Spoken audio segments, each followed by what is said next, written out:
Guys, today we're reviewing a movie about snails. Yep, we have gone this far in life.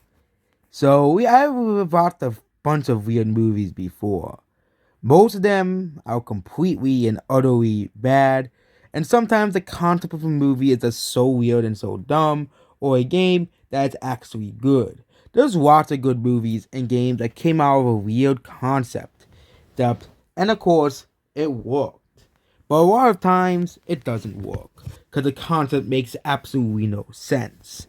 It's either just taking a sequel into the wrong direction, or they change the core gameplay of something or the core story of it and say, you know what, let's try this with our movies. And being weird isn't always a bad thing. And today we'll be talking about DreamWorks Turbo. So basically, Turbo is about a garden snail who wants to be a racer. But of course, because he's a snail, you get it. He's slow. He can't really do anything. And basically, he's kicked out of his clan, his group of snails, because he basically, you know, causes the people all to hate him for basically ruining the whole farm. So basically, he gets kicked out, and by some magic miracle, he gets basically dosed in some chemicals, and instead of course killing him, he basically gets superpowers in the movie. Yep, he gets superpowers.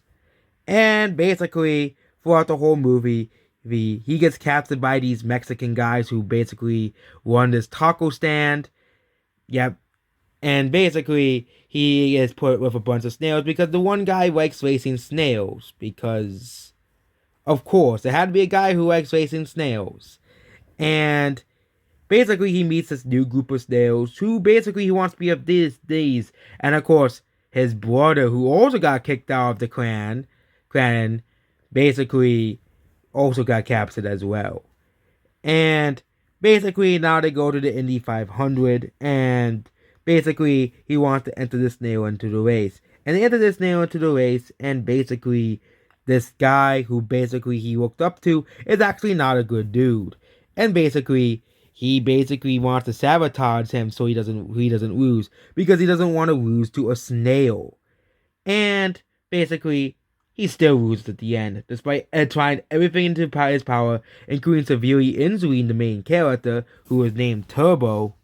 Yeah, he named him. He had an original name, but he renamed himself Turbo.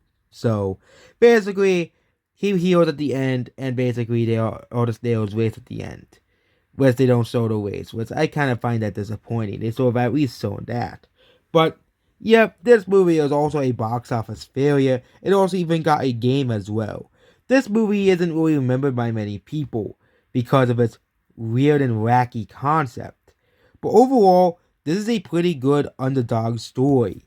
It's not as good as the messaging and tone as, of course, Rocky and other movies, but it's good that, you don't have a family movie that isn't about, the meaning of friendship for the 800th time or the meaning of teamwork. You can have some other different tones. I wish animation would do this. There are much other stories than just the meaning of friendship. Teaching the values of friendship the 100th time, or the means of teamwork, or the means of family. Okay? I wish animation would have much more different tones. Or, I know Turbo doesn't have dark tones, much more darker tones in animated movies. Which is why a lot of people like anime a lot. Because a lot of anime have darker tones not found in modern day cartoons. So overall, I'll give Turbo a 7 out of 10. Actually, I think for the first time, besides Dune, I'll give it a score higher than a 7 out of 10. I'll give it an 8 out of 10 because it's just a good underdog story. Not as good as Rocky, but of course, it's a movie that definitely stands on its own. Cell? Yeah, pardon the snail pun. So that's basically it about this video. Goodbye.